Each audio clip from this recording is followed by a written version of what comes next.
Yay! All right, my name is Devin, and I'm the special guest host today. I've never hosted anything before in my life. This is very exciting. So bear with me as I figure out what my host voice is like, and we'll get through it together.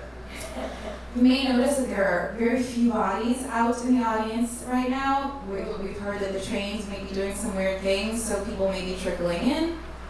We're gonna figure it out. It's gonna be great. Awkward Teenage Years is a monthly show about the awkward teenage years of our lives, the ones that we just want to remember and live in over and over for forever. So thank you for being here, so we can all do that together. It's August, it's summer. We're glad to be here and in this AC. So tonight you're gonna hear from 5 lovely storytellers. One got COVID, so she won't be here, but Clegg is going to step in. He's one of the founding voices and producers of the show, so very lucky we get to hear from him tonight. And what else? Housekeeping things. Please make sure your phone is off and or silenced, whatever works, so we can be present in space together. If you need to go to the bathroom, there's 2 back there. Please do it when I'm talking, because I am less important than the storytellers. What else? I think that's everything. Did I forget something? No? Great. All right, so when I think about my awkward teenagers, I often don't think about a lot. I've told stories here twice, and that's only because those were the only 2 things I could remember that were long enough to fill in a space for a story. My memory, one, is usually just not good, and then when it comes to like more than 10 years ago, just shit, just crap. So when I volunteered to host, I was like, cool, I can introduce other people and their stories. I completely forgot that I would have to come up with like a short one. So this is what I got. Hope it's good. So I started running when I was 12, 6th grade. And my mom had signed my sister and I up for the elementary school track team. It was like brand new, it was the first year. And we didn't know what to expect. And I got out there and I was like, ooh, I'm fast and I love this. And my sister hated it. She, like, to this day, we are grown. She's gonna be 33. To this day, she'd be like, Mom, remember that time you forced me to run track? I hated it. Don't make me do anything again. But I thrived. And we went to a community college track meet and did a relay, and I got to run the last one. And there was something about like the slap of the relay stick in my hand that it was like a drug. I loved it, and we won, and we got little ribbons, and it felt like I was a part of something. So middle school didn't have a team, womp womp. I was in the band, primo for awkward teenagers. And then when I got to high school, the first thing I wanted to do was find the track coach. Like when our tryouts, I don't want to miss them. Like kind of OCD about it. Like when is it? I need to put in my calendar. And mind you, school starts in September. Track season is spring. So I had at least like 5 months to like chill and wait for the tryouts. But I just needed to be clear on when the dates were. And I had a beginning theater class and just happened to sit next to a senior who was on the team, and he was like, chill, I got you, I'll let you know when the tryouts are. So I joined the team, and I'm pretty good. I'm doing well in our like league meets, whatever. We have like the championship things called CIF. We get to like the first round, and that's it. So I was like, well, I'll just keep working hard. My junior year, I'm one of the captains, and I love it. I like make little special certificates for people on the team, and I help with the banquet, and I make all the little like centerpieces, and it's like good for all the different parts of me, right? The achiever who likes to run, and then the part of me that likes to organize and make people happy. So junior year, I was running 4 different races, a couple of relays, and then the hurdle races. And there's 2 different hurdle races if you're not familiar. One is the 100 meter, and it's short. You just have to get over them really quick. And then the other is the 300 meter, where it's like almost an entire lap, and you just have to keep jumping over things while you're running. It's exhausting. And I hated that one in the beginning, but as I continued going, I started to love the challenge. And there was this one girl in my league who was insanely good at it. I don't remember her name, but we started calling her the Beast. A friend of mine and I, we ran different races, and she had her own beast for her 100 race, and this girl was mine. And my dream was to be able to beat her each time. Like, she would always be like just a little ahead of me. I wasn't able to get her in junior year, so my whole senior year, all I wanted was to track her down. That's it. I just wanted to get past her one time. And it just, each time I came up against her, I think we had like 3 different opportunities senior year. First time, didn't happen. Second time, I was like, right, I'm gonna work hard, I'm gonna get her. Didn't happen. Third time, the race starts and I am keeping up with her, and in my head I'm like, yes, I feel like now is the moment. I've been working hard at senior year, like this is the perfect end. This is gonna happen for me. And then it's sort of like, like in the cartoons where it just like, things just start receding in a way that doesn't feel like real life. I'm like, what's happening? I burned out. I just started way too fast. And she won. And I got home that night and I cried because I was just so upset that I wasn't going to get the opportunity to do this thing that I had set my mind on, right?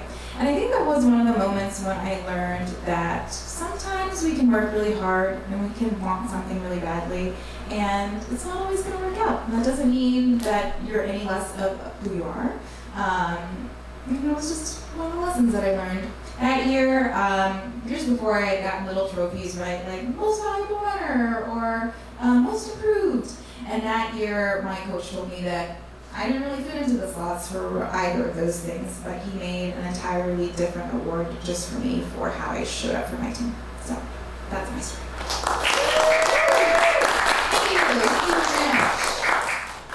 Yeah. So next storyteller up is Bill. And Bill is a father of 2, a storyteller, and a terrible rhythm guitar player.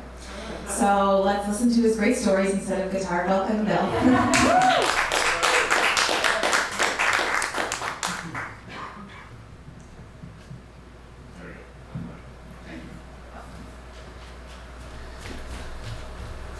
So I turned 46 on June 29th this year. And I found out literally this morning that some scientists have figured out that the Earth is now spinning faster than it ever has before, and June 29th was literally the shortest day in recorded history, which I'm fine with because birthdays aren't that big a deal for me.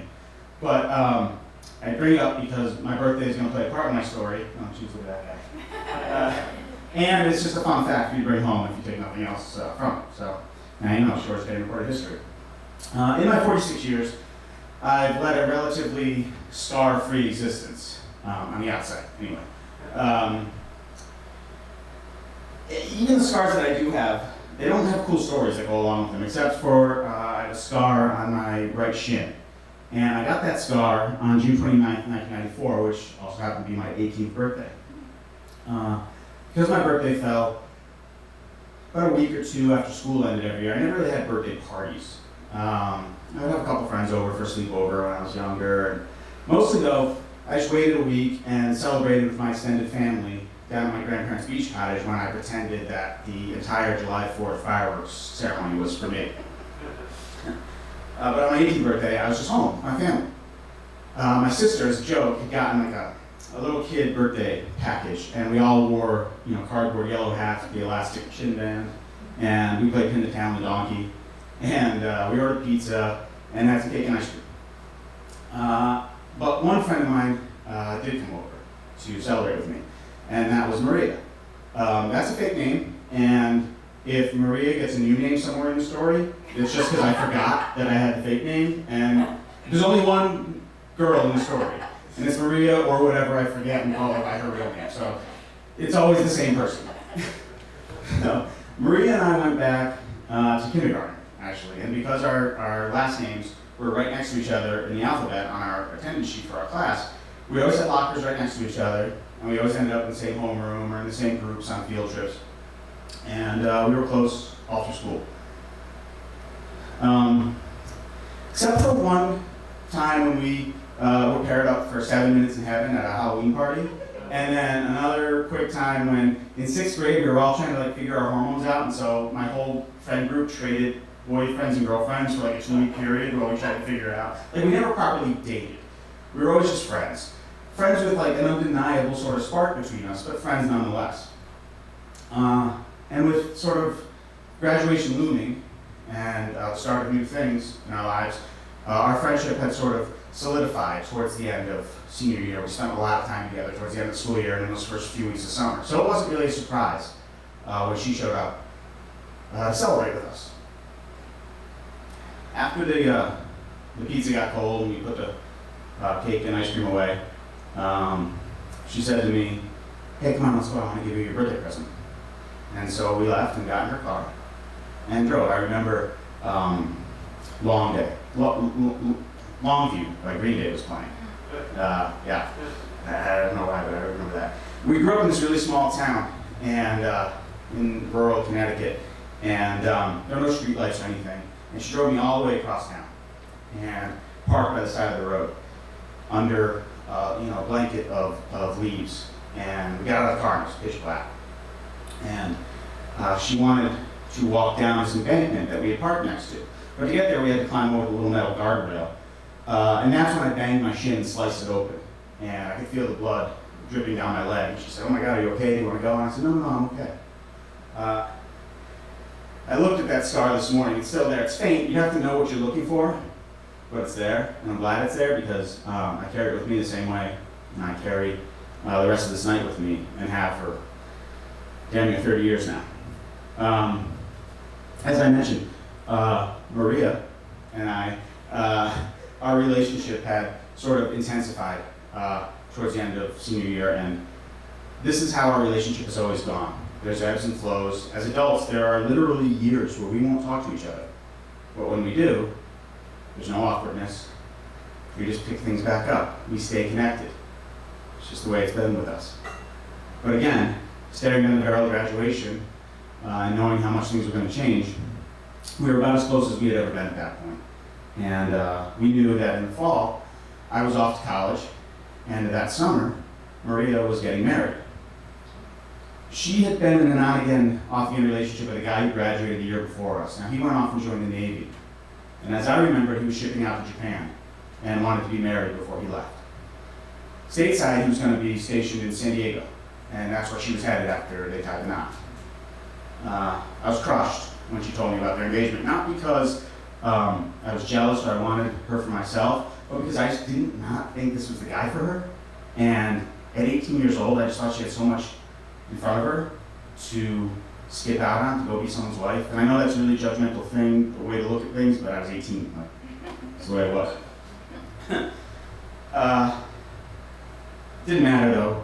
To that point, the die was cast. And 1 month after my 18th birthday, I was parked on the side of the road again, on a similar road in town.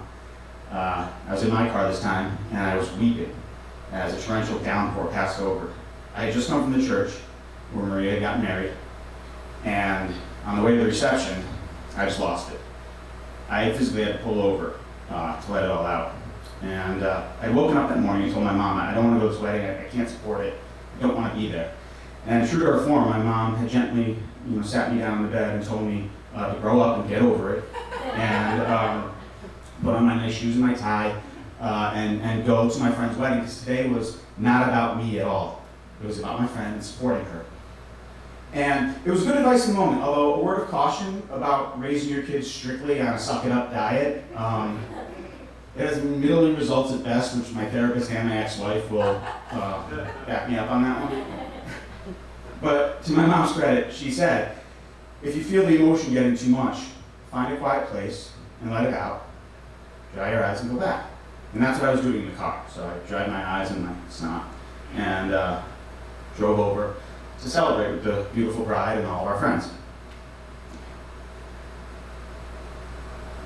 There's a lot from growing up in a small town that I shook off when I left for college and started my own path. There are things that I carry with me still.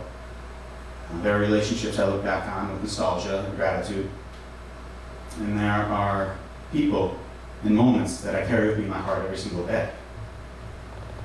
And near the top of that list is getting to the bottom of that embankment on my 18th birthday with Maria.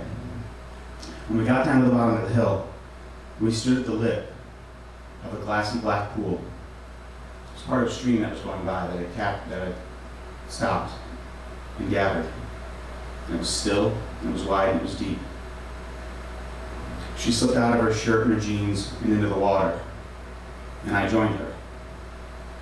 And we swam in that freezing cold black void and found each other under the moonlight and grabbed onto everything that we were about to say goodbye to. Later, we were sitting on a rock, shivering, staring up at the stars in the night sky on the night that I turned 18. And if my leg was still bleeding, I couldn't feel it.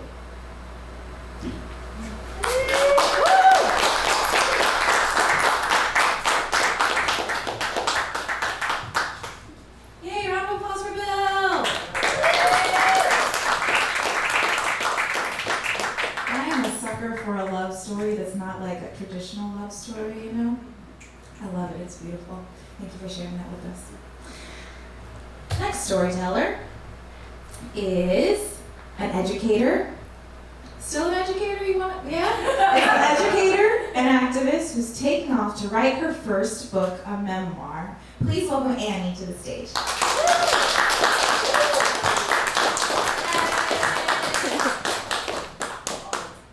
Always an educator. We're the same height, look at that. Devin was saying that because I just resigned from teaching on Monday, which is not what the story's about. So we gotta go back to the teenage years, you know. So this is me on nerd day in high school. A lot of my friends were nerds because we all went to Brooklyn Tech, which is one of the specialized high schools. And on nerd day, I decided to be Annie Tangent. So I made this symbol with AT, and my AOL Instant Messenger screen name was where it's at AT, baby. And this was before text messages had an actual keyboard, so we had to T9 everything. So this was very similar, you know, where it at baby, Annie Tangent, yes, nerds. And I was very confident in myself, you know. Got into a good college, was going to be a teacher. But the one thing I didn't have was any prospects for love. Which is fine because, you know, like it's about getting the job, right? I had liked only 2 boys by the time I got to 19. And I thought they were as far as I felt like my body froze, but both boys told me they didn't like me back that way. And I just doubted myself. Like there were, you know, I didn't know whether like it was just me, like if there was something wrong with nerdy Annie, whether I'm too out there. Maybe it's because I sing in the hallway and I'm just like, can anybody find me somebody to love? Yep. Yeah, exactly.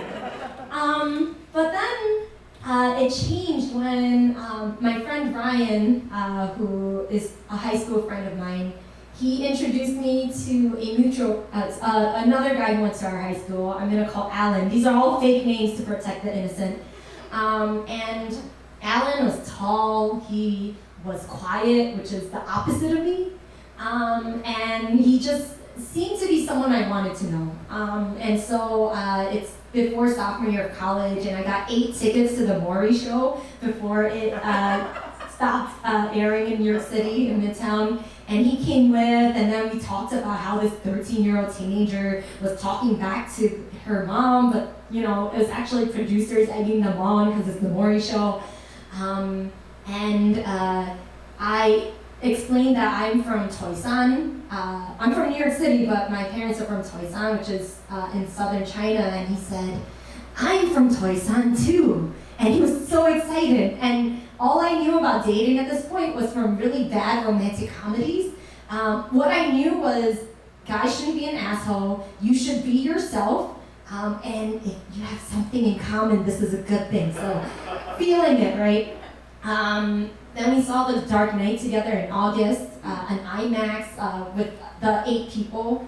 And then end of August, I'm walking in Chinatown where I live, and I see him walking this other, coming toward me. It's like, oh, hey, Alan. And as I look at his face, there's little hairs all over his face because he had just gotten a haircut. And I told him that I was like, let me help you. So I started just brushing his, cheek and looking at his eyelashes, and I just froze and my heart felt a flutter. And this is the first time I've ever felt like this, ever, with a guy. And I'm like, oh, I'm touching this guy. This is another romantic comedy moment. And then he was like, oh, well, I gotta go home now. Bye, Annie. I said, bye, Alan. And then we high-fived. And then our fingers intertwined for like 5 seconds. And I froze. And I was like, what is going on in my brain? And he was just staring back at me also, probably like, what is going on? Who knows? And then we let go. And then he just said, well, that was weird. And I was like, yeah, that was. And he said, bye. And I go, bye, I guess I'll see you around Christmas when we hang out again. He's like, yeah, sure. And so for a few months, I'm in sophomore year of college, and then Thanksgiving comes, and all my college people have left the dorms. So I have the dorms to myself, and I decide to invite Ryan and some friends over, and Ryan invites Alan. And I am now the cool host. I have some crackers, but I have the main prize, which is in my freezer. It is a 1-liter plastic bottle of Nikolai vodka that a junior upstairs had given me because they were going to study abroad. And I got some orange juice as a mixer. So we're playing Never Have I Ever, and we all get very drunk very quickly because we are all nerds from high school that don't drink. And it comes time for Truth or Dare, where I'm starting to see Ryan over there like stumble and giggle too much, and me and Alan and the others are laughing. And Alan over here on my right's like, Truth or Dare, Annie? And I say, Truth. And he says, who do you like most in this room? And I am way too tipsy at this point to lie, so I say, and I point my finger and say, you! And then I immediately look back at my cup, and I just start sipping, and I just pretend it didn't happen, and I'm so embarrassed, and I can feel Alan looking at me, but everyone else is too drunk to notice, and thank goodness. This has gone on for 2 hours at this point when we finally get hungry, and I'm the dorm person. This is my dorm, so I'm like, I have to be the one to go and get pizza because I'm the only one that can come back in. And Alan's like, I'll come with you. Yes. And then Steve over there goes, I'll come too. Steve, I know you're gonna be good as a third person for conversation, but you're killing the vibe. So we walk over to Familia Pizza on 110th Street. Steve is asking very good philosophical questions, which I would answer if I were not trying to get closer to Alan. Steve at Familia Pizza sits down in kind of a slumber. He almost falls asleep. I have to jostle him a few times. But that gives Alan and I time to talk. And so we get to talking about our mutual friends in high school.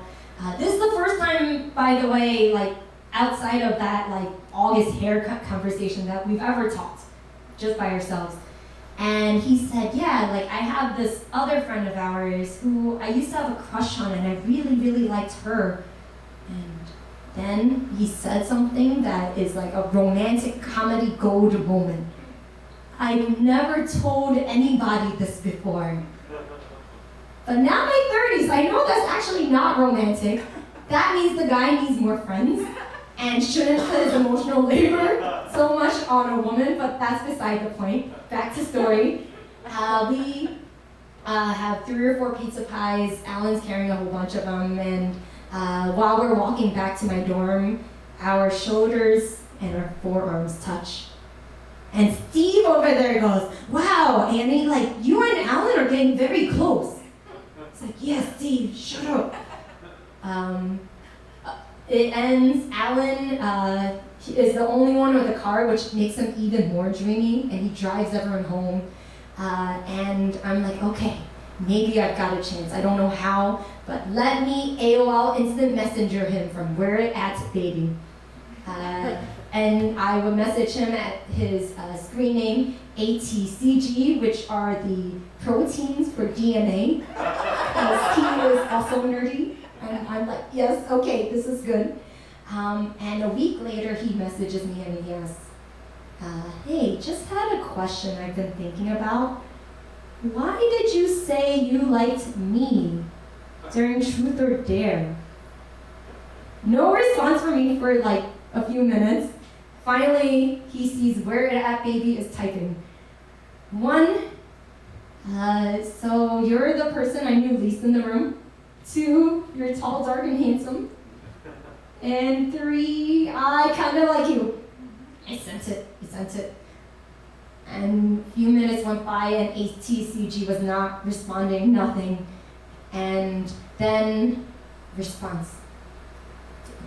ATCG's typing. Well, that's a pleasant surprise. Yes!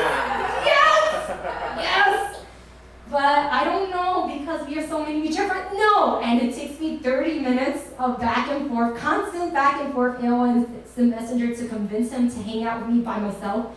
And we go and we walk around. We see Slumdog Millionaire together. We have a first kiss a month later. And that started a 3-year relationship, which did not end well, sorry to say, but that's okay because at least now, you know, when I went to make a Gmail account later that year, I put in the numbers 127 in there, December 7th, for the day that I shot my shot and I got it.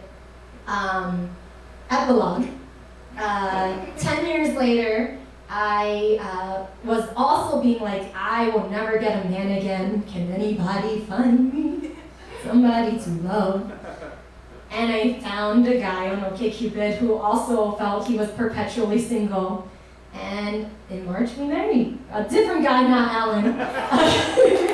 Don't know where Alan is, that's fine. Thank you very much.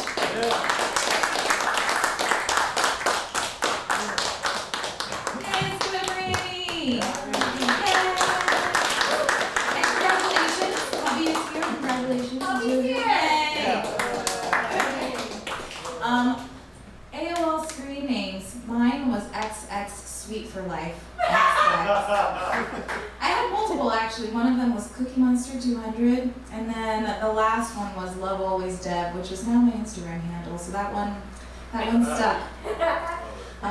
Yeah, love a good screen name. All right, so fourth storyteller up next is a filmmaker, storyteller, and amateur gardener from Jersey City. He's a 2-time winner at the Moth and the co-founder of this show. Let's welcome Will.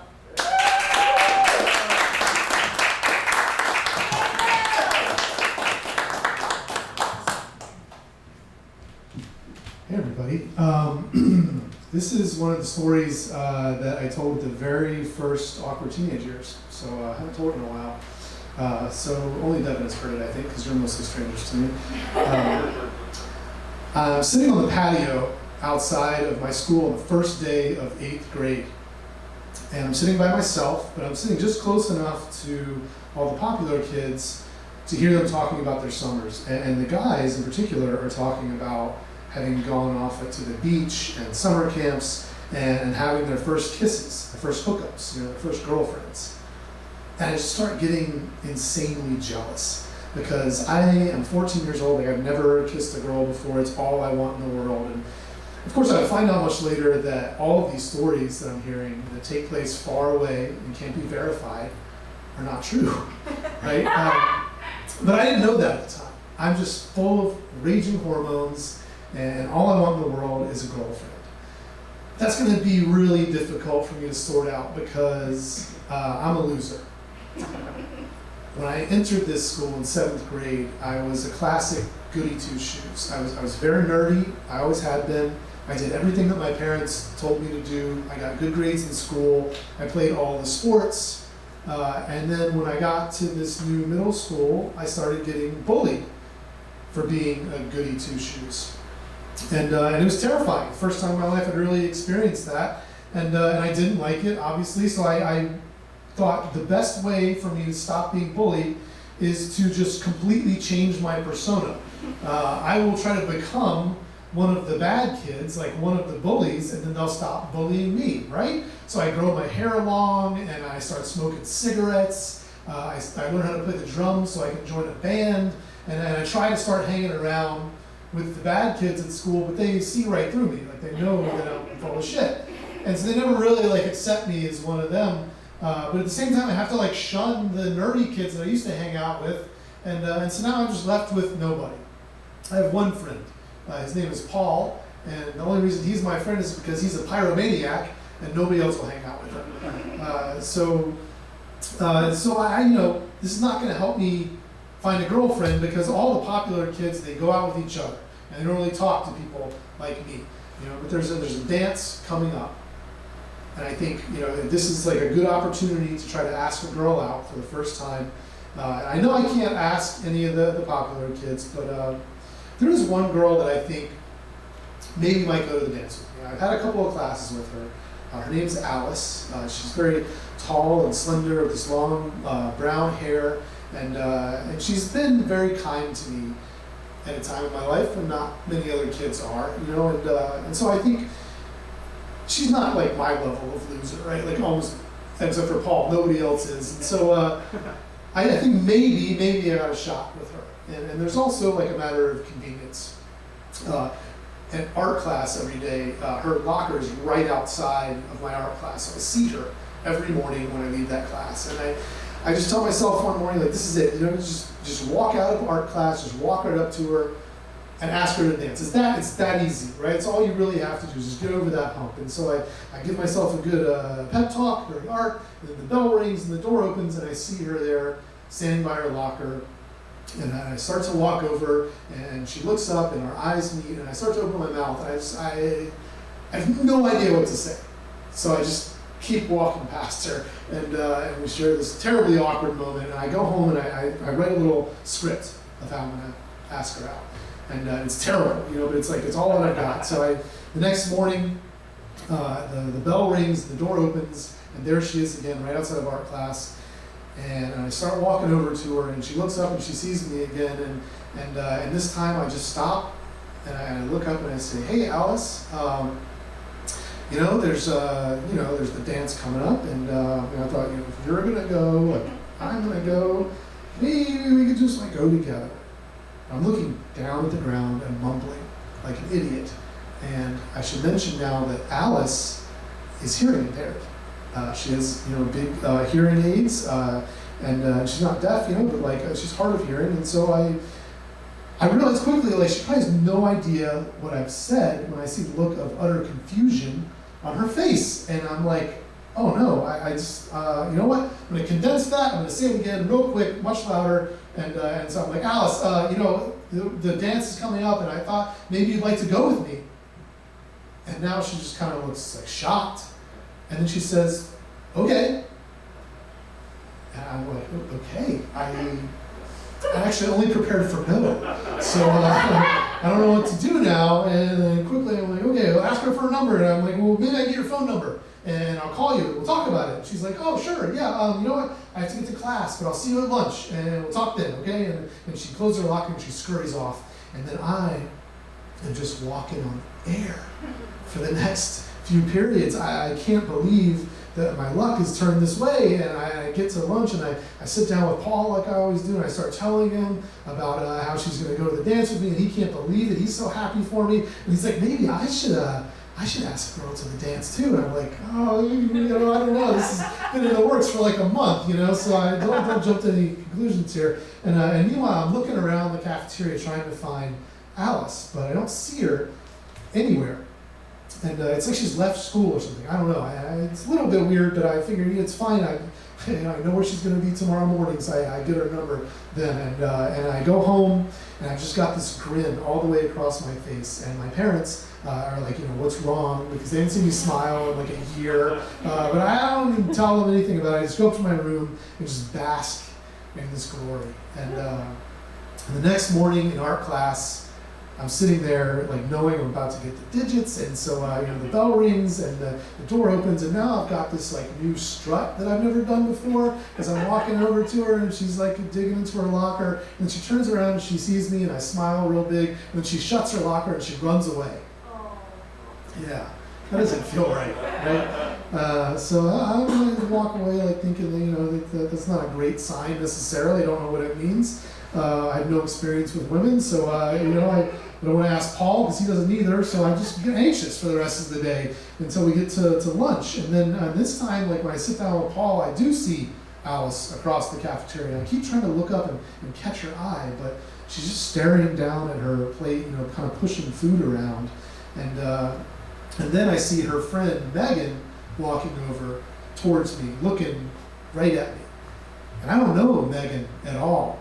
And then she sits down right next to me, and so I know something has gone terribly wrong because no girl has ever sat down next to me on purpose in my whole life. So Megan tells me what's what. She says that Alice actually has a boyfriend, and that she's actually going to the dance with her boyfriend and not with me. Okay, I can accept that, but I guess my big question now is like, why didn't she just say that, instead of whatever we're doing right now? And Megan's like, well, she wanted to tell you, but you started yelling at her in the middle of the hallway, like right in front of everybody, and so she just kind of freaked out and said yes, and hoped you'd go away, and now here we are. And I look over at Alice again, and she's got her head down in her arms now, and I feel the hot tears of shame welling up in my eyes, and I book it out of there before anybody can see me cry.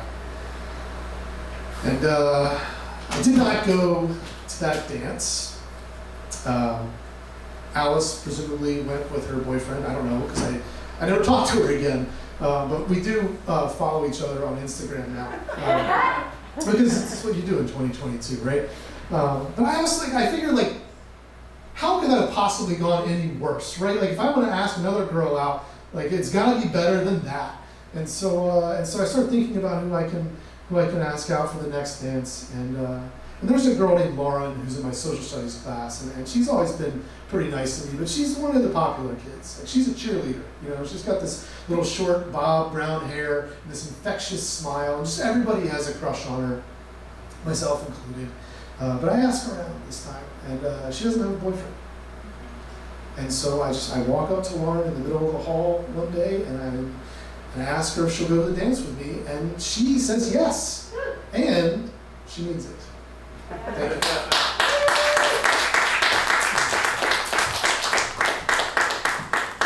Clegg, everybody!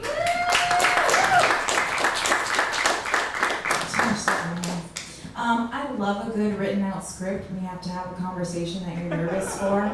As a 34-year-old adult, I still do it. It's a good skill to have. All right, so I'm going to tell you a few things about awkward teenage years, and then we're going to bring up our final storyteller of the evening. I think it's the next slide, maybe? There we go. Awkward teenage years.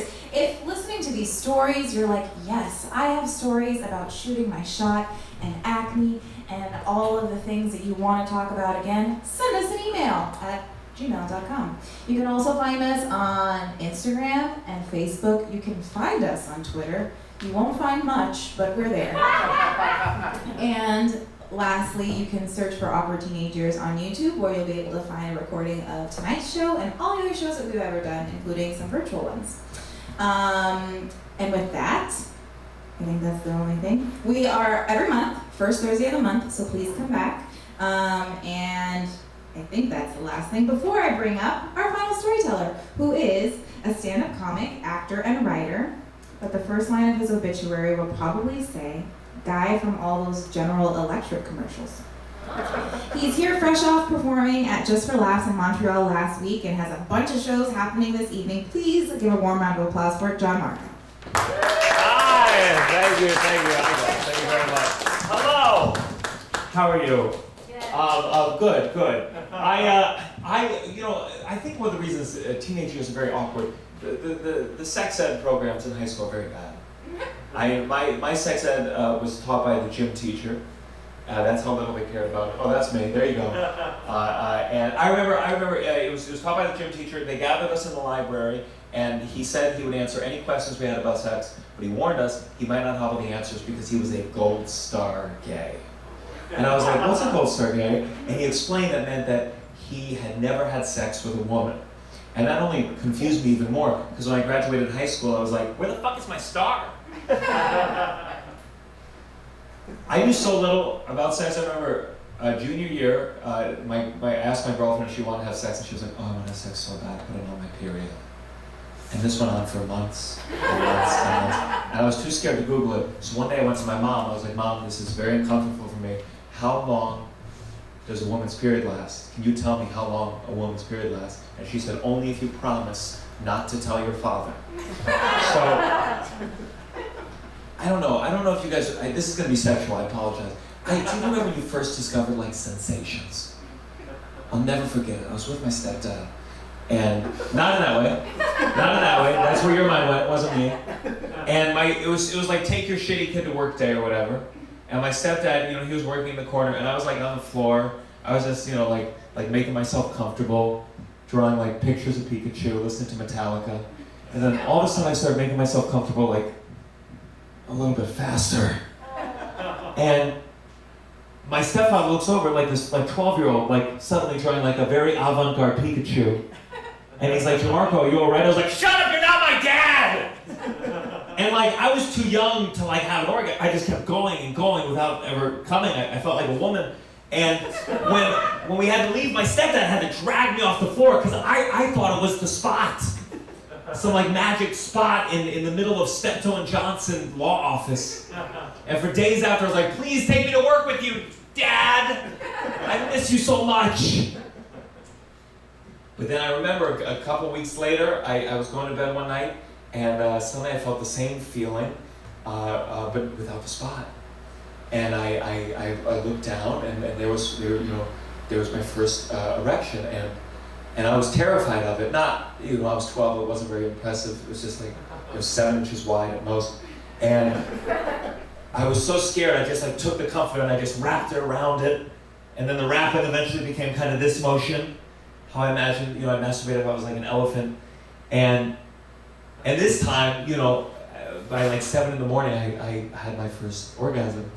And I'll never remember sitting there, the comforter just glued at the head of my penis, and I just thought, this is it. This is life. I just need a room and a comforter, and I'll be happy for the rest of my days. And it's been downhill ever since. Because what happened, I was not a very popular kid at all. I had one friend in high school. We were in the same calculus class. He actually still teaches it. And I remember basically I was a pretty overweight kid, and then what happened was junior year of high school, I suddenly grew 5 inches in 1 year and all the fat just spread out. My mom called it my second chance. And there was this girl, senior year, there was this girl in my AP chemistry class, and she had just gone through a bad breakup, so she was on the rebound, and with my newfound height, I caught that rebound. And she ended up being like my first everything. And I just remember, the first time we ever made love, I came quite swiftly. I prefer that over quickly. Swiftly is like a ninja. You didn't even know I was there. And I remember she said to me, don't worry, it happens to everybody. How she knows this, I'm not sure. But that's how it started. But then gradually, each time I could see her getting more and more frustrated until one time, I think she was using as motivation. She said, when I'm on top, I can come 3 times in a row. And I was like, oh, that's a fun Snapple fact. Well, I can't wait to share that at dinner parties when there's a lull in the conversation. Like, did you guys know that polar bears, underneath their white fur, they actually have black skin? And, oh, my girlfriend, when she's on top, if the guy lasts long enough, can come up to 3 times in a row. I haven't verified either of these things personally, but why would you lie about something like that? And basically it got to a point where I got so anxious about it that I couldn't get it up with this person anymore. And I mean, if I could be with her, I could be so into it, but you couldn't tell my dick from my belly button because I'm an outie. And I was so anxious about what was going to happen with this that I got my mom to bring me to a urologist. And this is all true. You can ask my mom, it was under her insurance. And I told this doctor everything. I was like, I broke down like every time I'd ever touched myself, like once a day on weekdays, twice on weekends. Summer was chaos. I told him about this Beanie Baby Bubbles, the fish, and I told him at one point I pushed Bubbles' face in and I fucked the fish. And I remember the doctor, he said, I know just what you need. He got out a prescription pad, he wrote something down, he slid it over to me. I was like, oh good, Viagra, I'm glad to go in there right at the gate. And I opened it up and it said, a new girlfriend. And that motherfucker still charged me a $30 copay. It's, I've always had a tough time with relationships. My parents are divorced. My parents got divorced when I was 7 days old. So, like most kids, my first word was mama, but my next 5 were told me to tell you. And it was challenging. They had, just because I'm recording this, so I have something to play during sex. But my mom, my mom remarried my dad's divorce lawyer. It was part of the settlement.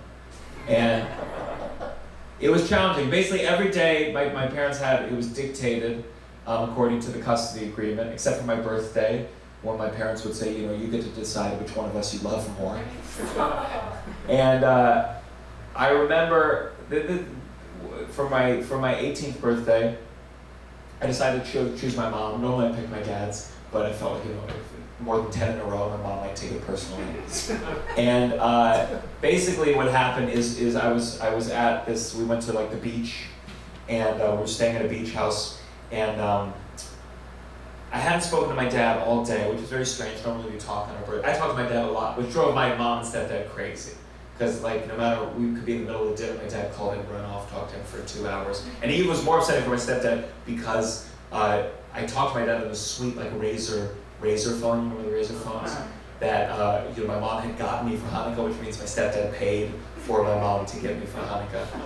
And so basically, we were doing like a game night. I was feeling very stressed about my father not calling, and my mom and stepdad, they started drinking. They got a little bit drunk, and it felt like I was like in a Virginia Woolf play all of a sudden, like Who's Afraid of Mr. Monopoly. And I don't know, my stepdad got mad at my mom. I don't know if she was being snippy or she had just like passed go and collected 200. But my stepdad said, okay, that's enough Monopoly. He cleared his throat a lot because he had a lot of bullshit to get over. And he was like, that's enough Monopoly. I'm gonna take Gianmarco to get some ice cream. Which is the first time I think ice cream's ever been used as a threat. And as we were leaving, we were out of earshot of my mom, my phone rang and it was my dad. And I went to go pick it up and my stepdad said, don't. I did not give you that phone to talk to that man. Now get in the car. And I got in the car, he turned on the radio, Leonard Skinner's Free Bird was playing, which did not feel apropos. And suddenly my phone beeped again because my dad had left a voicemail, and my stepdad said, fine, call him back. But again, he repeated, I did not give you that phone to talk to that man. So I picked up the phone, I talked to my dad, probably only for a minute. I wanted to tell him what had happened, but knowing my father, he would have driven up that day if I could kill my stepdad. So I just told him, I was having fun at the beach, and a minute in, we went to the ice cream place, it was called Sprinkles, and my stepdad looked over and went, so I said, Dad, I gotta go, we're getting ice cream. And I hung up the phone. The moment I did, my stepdad grabbed the phone and said, I'm holding on to this for the rest of the trip. And my stepdad, you gotta understand, my stepdad is a scary man. He looks like if Putin had grown up in Ohio. I had never spoken an ill word to him in my life. But when he took my phone, he said, I'm holding on to this trip for the rest of the trip. I turned to him, 18 years old, and I said, you're just mad because my dad fucked your wife before you did. And he was quite taken aback. And I remember when we got home, I told my mom what had happened. She was drunk and she flipped out at him and she said, I'm gonna, if I take the kids with me in the car, do you think they're gonna stay with you or go with me? And I was like, well, don't take us in the car now, you're pretty drunk. And my stepdaddy said, Irene, that's her real name, I shouldn't say it, but Irene, let's talk about this upstairs. And I remember as they went up upstairs, my stepfather turned to me and he just went, you're disgusting. And then walked into his room. And even though it was like this very traumatic day, I think that was the first time that I felt like I was a man. And all of a sudden, the next time I saw that girlfriend, I was able to get it up. So, those are my awkward teenage years. Thank you very much.